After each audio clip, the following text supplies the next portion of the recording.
أعوذ بالله السميع العليم من الشيطان اللعين الرجيم. بسم الله الرحمن الرحيم. ولا حول ولا قوة إلا بالله العلي العظيم. اللهم صل على محمد سيد المرسلين وخاتم النبيين وحجة رب العالمين المنتجب في الميثاق،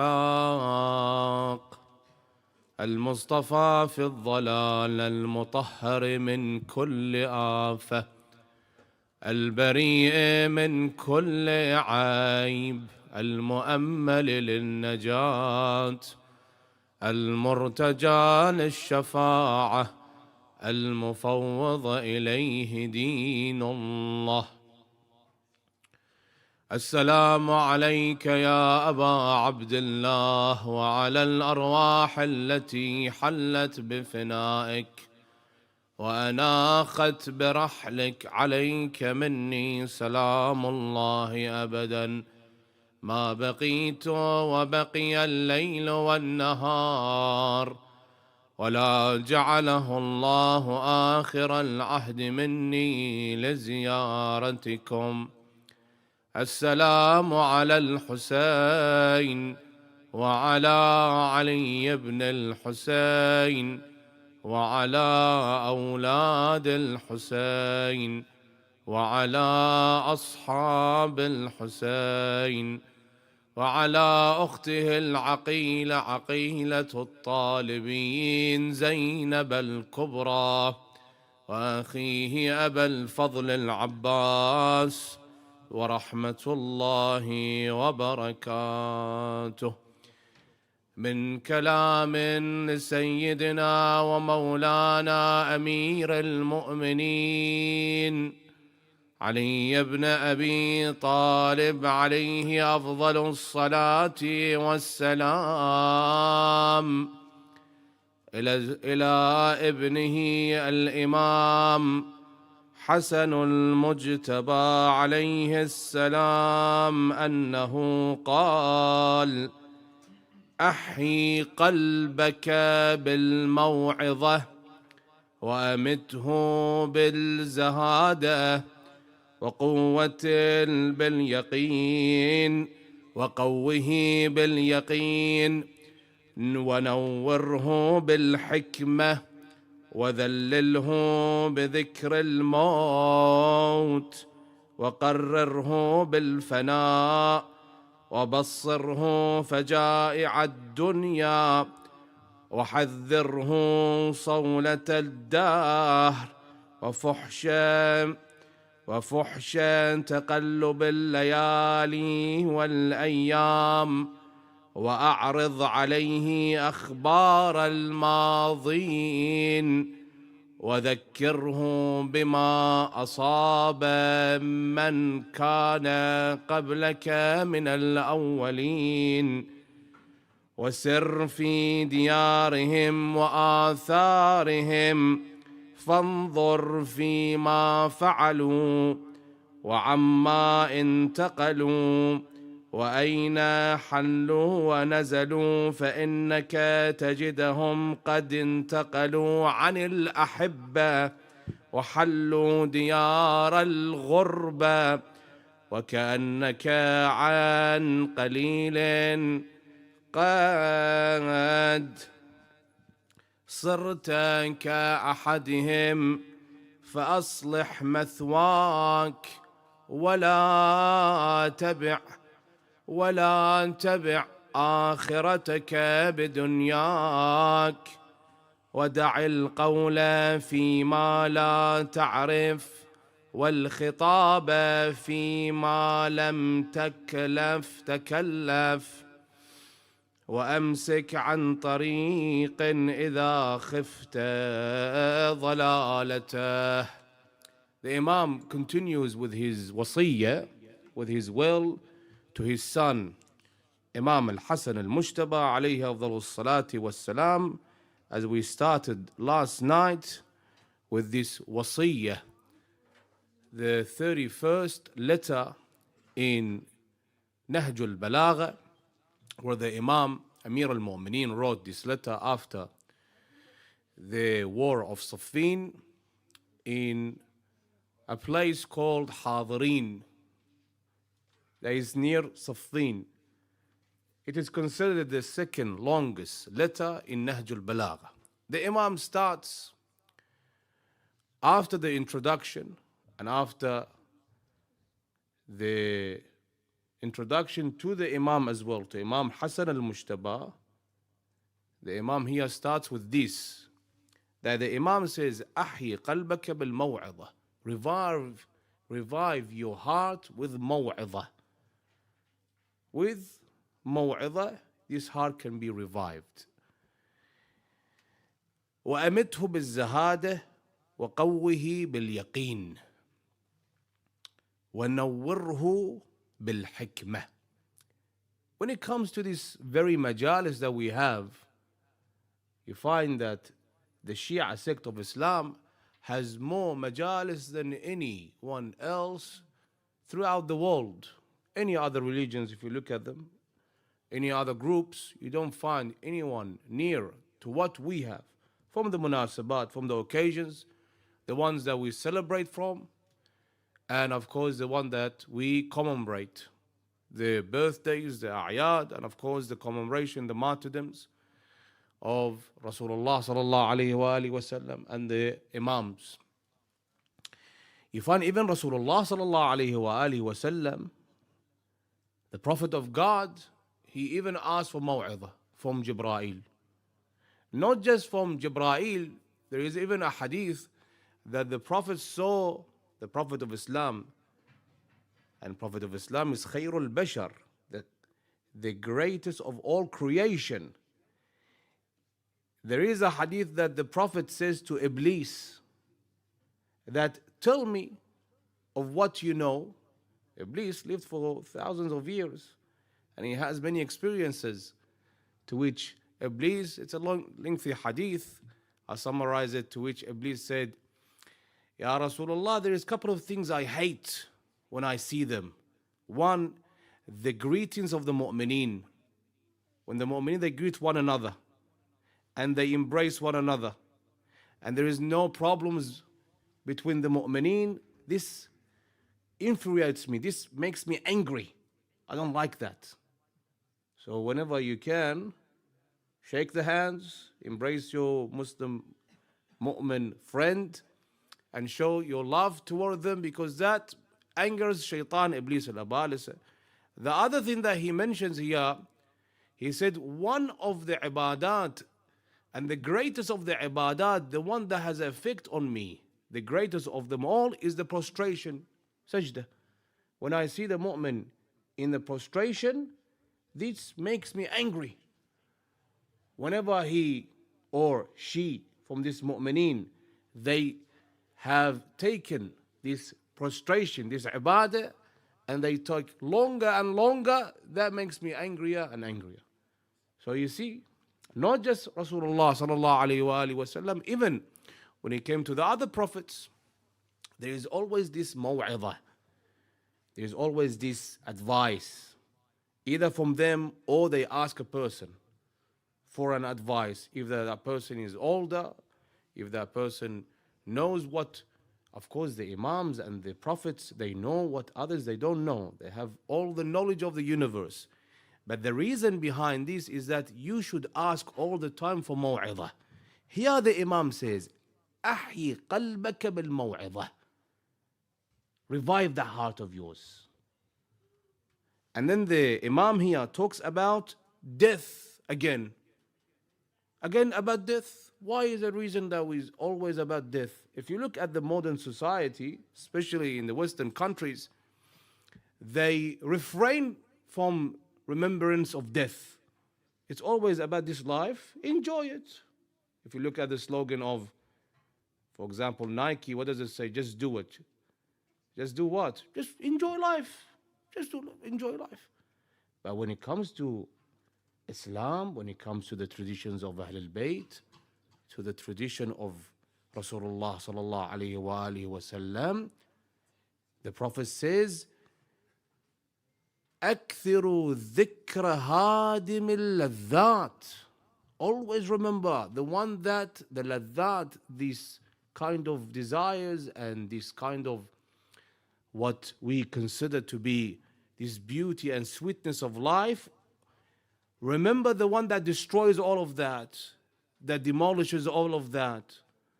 They asked, Ya Rasulullah, what is hadimul ladhat? He said, al-maut, death. Death is hadimul ladhat. So remember, always remember that.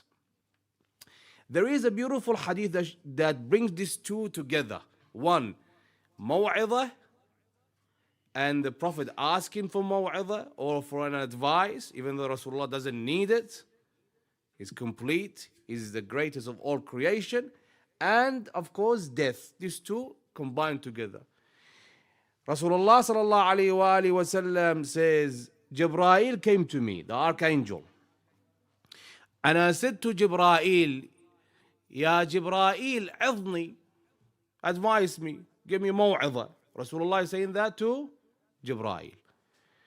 Jibreel started with this, Ya Muhammad, Allahumma salli ala Muhammad wa ali Muhammad. عش ما شئت فإنك ميت. Live your life the way you want it to be lived. But no, there's death. فإنك ميت. No, there's death around the corner. You live it right or you live it wrong. In the end, 6 feet under. In the end, only that kafan of yours, even that dear ring that you have on your finger, that phone that you use, that money that you compile $1 on top of the other dollar, the house that you live in, that car that you drive, all of that, are they going to bury them with you? Definitely not. It's just that kafan, and some people, they don't even have the kafan. As someone called me in the month of Muharram, they said a young man died in Adelaide. He has no relatives. Now what these people are doing, the mu'mineen in Adelaide, they gathering some money to buy for him kafan and a grave. Even all of that, what he has left behind, cannot be buried with him. Sometimes they don't even buy you the kafan. They have to go ask the mu'mineen, come and buy this individual a kafan. And then the Archangel Jibreel said to Rasulullah sallallahu alayhi wa alihi wa sallam, وَأَحْبِبْ مَنْ شِئْتْ فَإِنَّكَ مُفَارِقُهُ. And know that the one that you love, that you hold dear to your heart, one day there is that departure. That you go one way and he goes the other way. That you go one way and she goes the other way. It's like a person who goes to the airport and is about to board the plane. All his relatives, all his dear ones, friends, family, he leaves them here. He himself, he gets on the plane. Now this is Safar al-Akhirah, the travel of hereafter. What everyone who you hold dear to your heart, they're going to come and live with you until the last moment. They will be buried with you as well? Definitely not.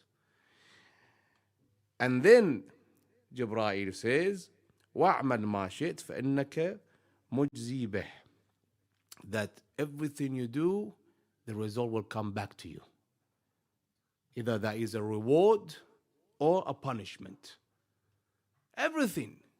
Hasanah or what is a punishment that you do, you are rewarded for this or you're punished for that. That's the only luggage you take with you to the hereafter. Of course, the rest of it has nothing to do with this letter, but it's beautiful to mention. وَاعْلَمْ أَنَّ شَرَفَ الْمُؤْمِنِ قِيَامَهُ بِاللَّيْلِ. That Salat al-Layl is Sharaf al-Mu'min. If you wake up before Salat al-Subh in, let's say, half an hour, and you pray that 11 raka'at, and you take a time with yourself and Allah subhanahu wa ta'ala, that prostration, that ruku', قُلْ إِنَّ صَلَاتِي وَنُسُكِي وَمَحْيَايَ وَمَمَاتِي لِلَّهِ رَبِّ الْعَالَمِينَ. You do that with you and Allah. You build that bridge, that connection, that relationship with Allah subhanahu wa ta'ala. وعزه استغناءه عن الناس. So the Imam عليه أفضل الصلاة والسلام, if you see this موعظة of the Imam, this wasiyah of the Imam, this kalam of the Imam, this risala of the Imam to Imam Hasan al-Mujtaba, these two are combined in this hadith. Rasulullah is asking for موعظة. Rasulullah is asking for this to be told to him. These very majalis are these that Imam al-Sadiq عليه أفضل الصلاة والسلام says to the Shia وعليكم السلام. He says to a group of Shia, do you sit down in your majalis and remember us? They said, yes, ya Ibn Rasulullah. Of course we do that. We sit down in majalis, we remember you remember your grandfather Imam al-Hussein, and we remember your great-grandfather Rasulullah sallallahu alayhi wa sallam. To which Imam Ja'far ibn Muhammad al-Sadiq alayhi afdhalu salati wassalam says, I like those majalis. شيعتنا خلقوا من فاضل طينتنا يفرحون لفرحنا ويحزنون لحزننا.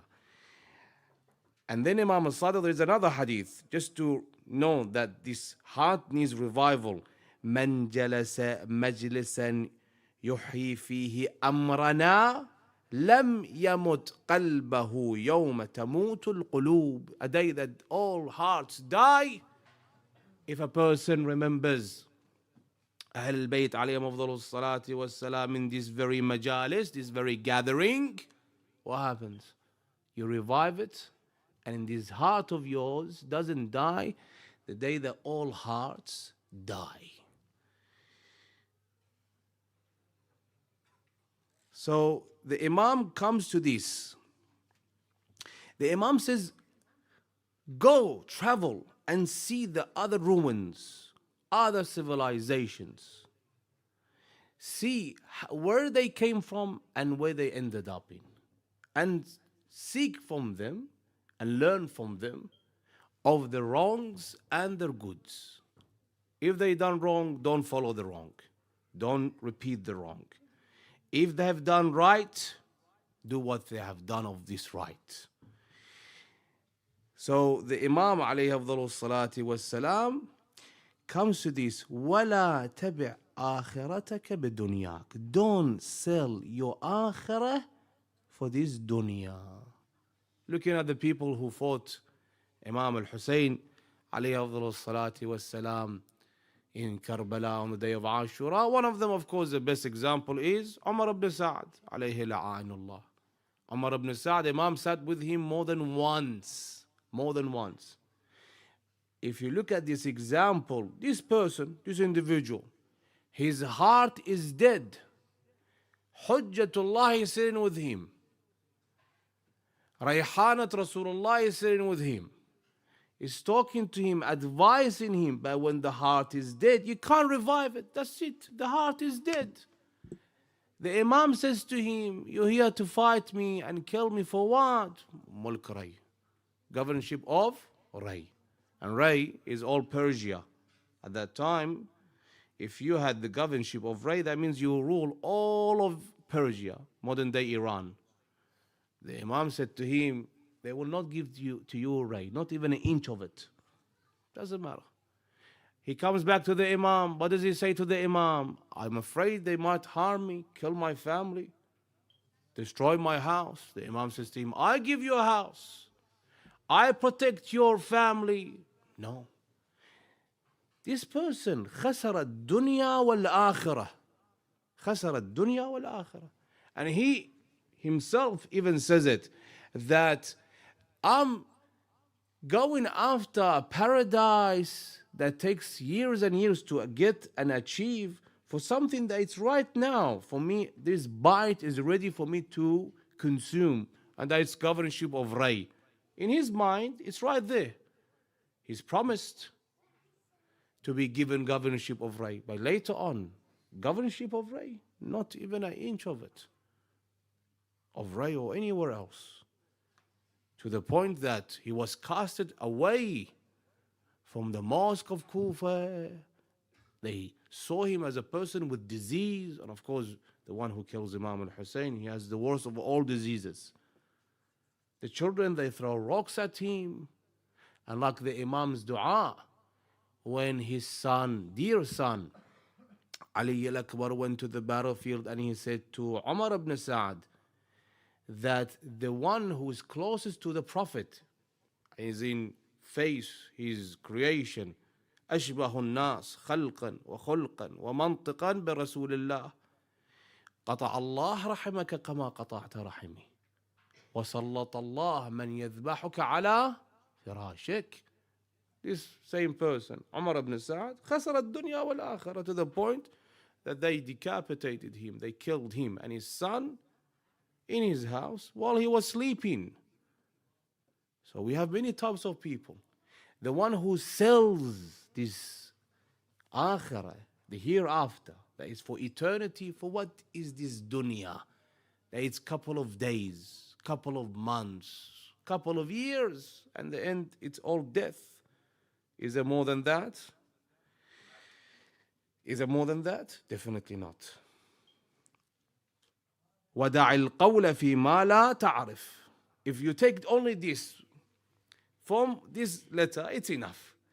وَدَعِ الْقَوْلَ فِي مَا لَا تَعْرِفْ وَالْخِطَابَ فِي مَا لَمْ تُكَلَّفْ. That leave all of what you don't know about aside. Don't utter what you don't know. Don't say what you don't know. Why is it everything that you have to interfere? In everything you have to talk. In everything you have to give your opinion. When it comes to ahkam, he's mashallah greater than Sheikh Wahid al-Khurasani. When it comes to the politics, he's greater than Henry Kissinger. When it comes to economics, he's greater than the greatest economist in the world. When it comes to mechanics, he, as if he just came out of the Formula One mechanics scholarship, and he has got his master's degree in that. When it comes to everything, he knows everything. But the Imam says here, Imam is saying this to Imam al-Hasan al-Mujtaba, but this is for me and you. This is for me and you. That don't interfere in things that you have no knowledge in it. Be quiet. Be quiet. Shut your mouth, as you say. You don't have to interfere in everything. You don't have to talk in everything. And if you talk more and more, that shows that you are a jahil. That's why if you go to a marja' taqlid today, if you go to a scholar, you speak and speak and speak. The marja', 2-3 words, and that's it. That's it. You don't hear him utter thousands of words. Mu'adha here, mu'adha there. And even the ahadith, what he mentions are ahadith, nothing from himself. But if you go to a munafiq, a person that is a hypocrite, hours and hours of talking, is there end to it? Nothing. There's no end to what this person is saying.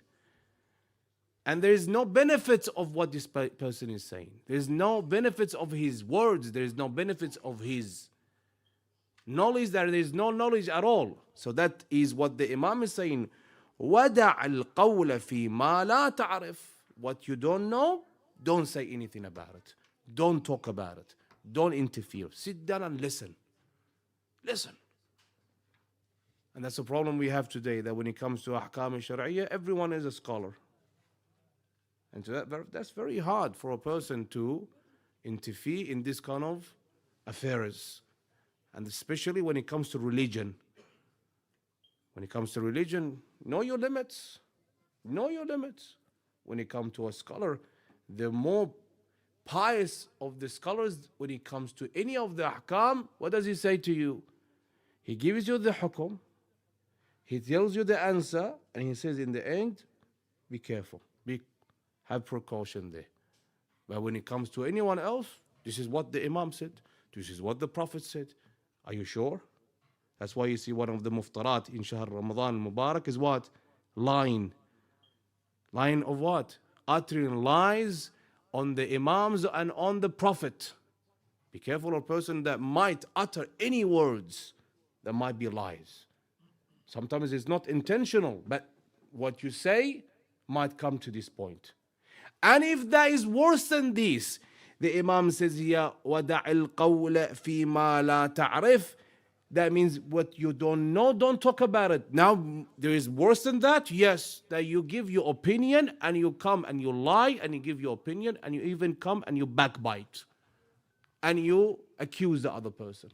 And you, what you do is here, you bring down the other person. This is an issue that we have. And you have seen it recently with many of the speakers, unfortunately, different languages, different platforms. Before it was a majlis here or there. But today is what? Today, one YouTube channel, you find people, unfortunately, hundreds of them, comes and talks about the whole religion of Islam and brings down the whole religion of Islam, the whole existence of Imam al-Hujjah alayhi afdalus salati was salam. And some youngsters are sitting down, oh, yesterday I was listening to Ahmad al-Katib. Who are you to listen to such a person? Who is Ahmad al-Katib for you to sit down and listen to him? Or for you to sit down and listen to Amir al-Qurayshi or to Ghazi? Some of them, they have come to a point that have become kafir with what they're saying, to the ghulu of what they are uttering. You have to be very careful here. That I listen to whoever, this is also for those. وَدَعِ الْقَوْلِ, leave it behind. And of course, if the Imam sees what people are saying today, this is going against everything the Imam is preaching here. This is Nahjul Balagha. What is this? Nahjul Balagha, the wasiyah of Imam Ali ibn Abi Talib to Imam al-Hasan. So those are what here? Those are commands of the Imam. Commands of the Imam to the Shia, you can say.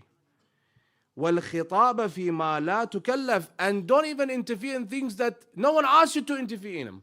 No one said, you know what, come inside and talk about this. No. No one have asked you to do such a thing. Just sit on the side and just listen. If there is a harm there, of course a person here sees that I have to do what? And we come to that inshallah tomorrow night when we have the majlis with the shabab, that a person must be very careful to this. That when it comes to what you don't know about, what should you do? And when it comes to amr bil ma'ruf wa nahy al munkar, those are conditions that applies in some places.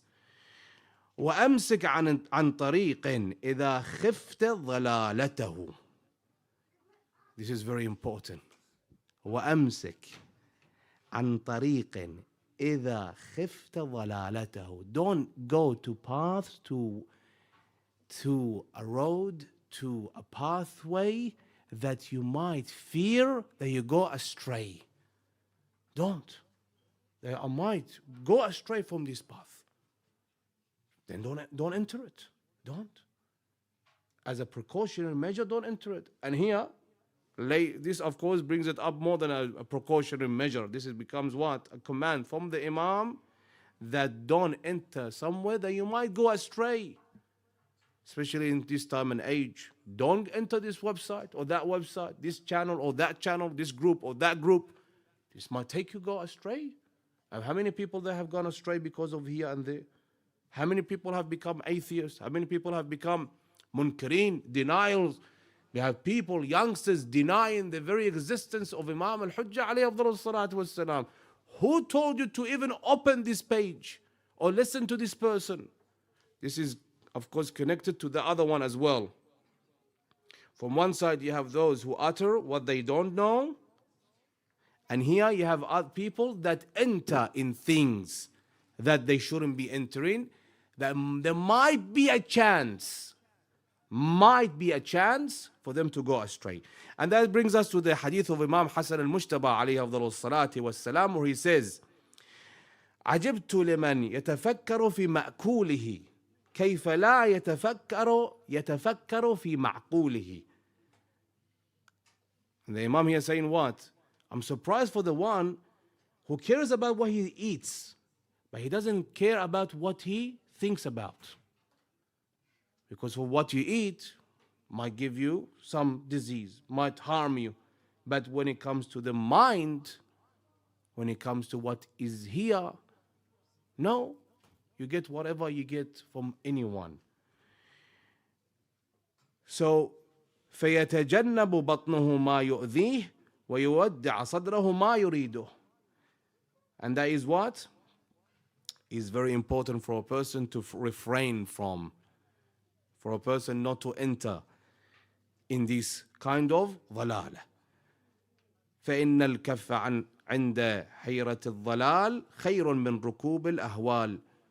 To this point, the Imam is talking about this, that don't enter these roads, and فإن الكف عند حيرة الضلال. So go back from what might get you to become astray. And Imam al-Hasan al-Mujtaba alayhi afdal salati was salam here is taking this advice to heart, and this has become a manuscript for every mu'min, for every mu'minah, for every father, for every son to take this to heart as guideline and follow every step of it. And I conclude with this because we're coming to the days of Arba'een and the merits of Ziyarat al-Arba'een. And unfortunately, again, we have some of the so-called scholars, they come and they deny the very ziyarah and the merits of the very ziyarah. And that is Ziyarat al-Arba'een and the ziyarah of Imam al-Hussein alayhi afdalus salati was salam.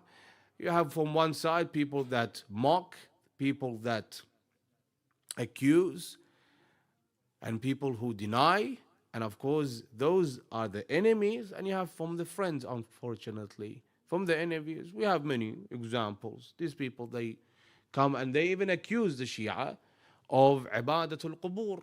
And I spoke about this 2 weeks ago when we spoke about the definition of Tawheed in Shia sect. And you come to Kitab al-Tawheed of Shaykh al-Saduq, you find that the very definition of Tawheed, the purest form of Tawheed, is in with the Shia Islam.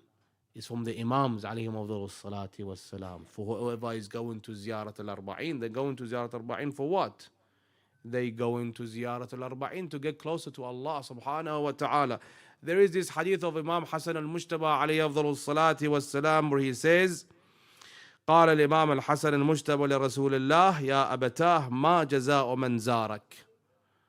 He's saying that to the Prophet. He's saying, oh father, what is the reward of the one who comes to your ziyarah? فقال رسول الله صلى الله عليه وآله وسلم يا بني من زارني حيا أو ميتا أو زار أباك أو أخاك. أباك is who? أمير المؤمنين علي بن أبي طالب.